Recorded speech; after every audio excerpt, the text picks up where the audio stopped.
Hello, bachcho. Let's read the question. The question is saying which particular process was used by Melton and Franklin in order to study the semi-conservative replication of DNA.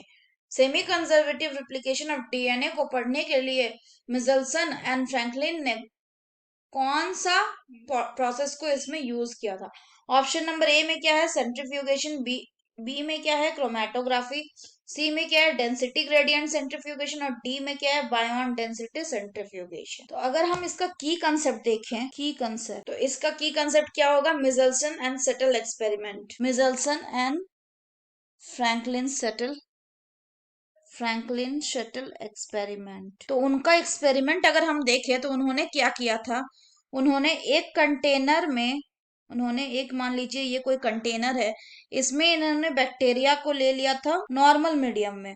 Normal medium मतलब N14 मतलब nitrogen का normal isotope.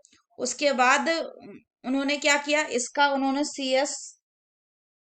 CL caesium chloride के साथ इनका इन्होंने centrifugation कर दिया, centrifugation density gradient centrifugation कर दिया। बैक्टीरिया का नॉर्मल N14 मिल गया। दूसरा इन्होंने क्या किया, एक और, मान लीजिए इन्होंने एक और जगह इन्होंने लिया बैक्टीरिया को। इस बार बैक्टीरिया को इन्होंने क्या किया, बैक्टीरियल सेल को जो क्या है, किससे ट्रीट करवाया, जो N15 का हैवी आइसोटोप है उससे ट्रीट करवाया। फिर उसके बाद इन्होंने क्या किया, इन दोनों का क्या कर दिया, density gradient centrifugation. Density gradient centrifugation किसके प्रेजेंस में, in the presence of caesium chloride, CL. Caesium chloride के प्रेजेंस में इन्होंने डेंसिटी ग्रेडियंट सेंट्रीफ्यूगेशन कर दिया। तो जब इन्होंने डेंसिटी ग्रेडियंट सेंट्रीफ्यूगेशन कर दिया तो इन्होंने लास्ट में, इनको क्या मिला, इन्होंने लास्ट में पाया कि जो सैंपल है वो कैसा रहा, जो सबसे नीचे वाले पोर्शन में जमा रहा वो क्या हुआ, वो N15 आइसोटॉप्स था। जो सबसे ऊपर में पाया गया वो क्या था, वो था N14 आइसोटोप्स।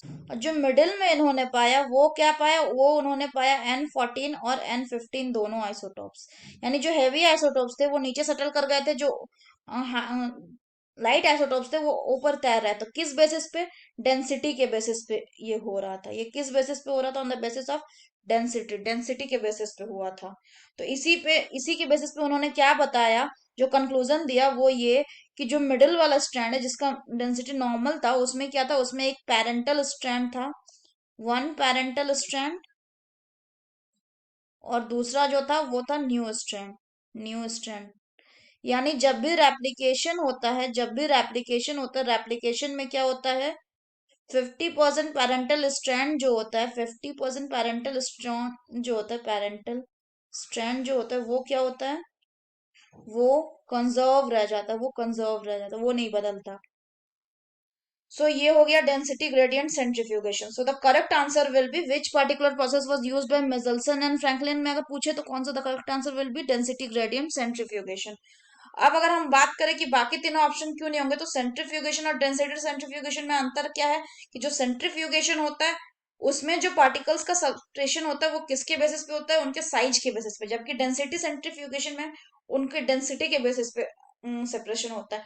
तो हम यहाँ पे जो मिजल्सन और फ्रैंकलिन ने देखा था, उन्होंने डेंसिटी के बेसिस पे देखा था।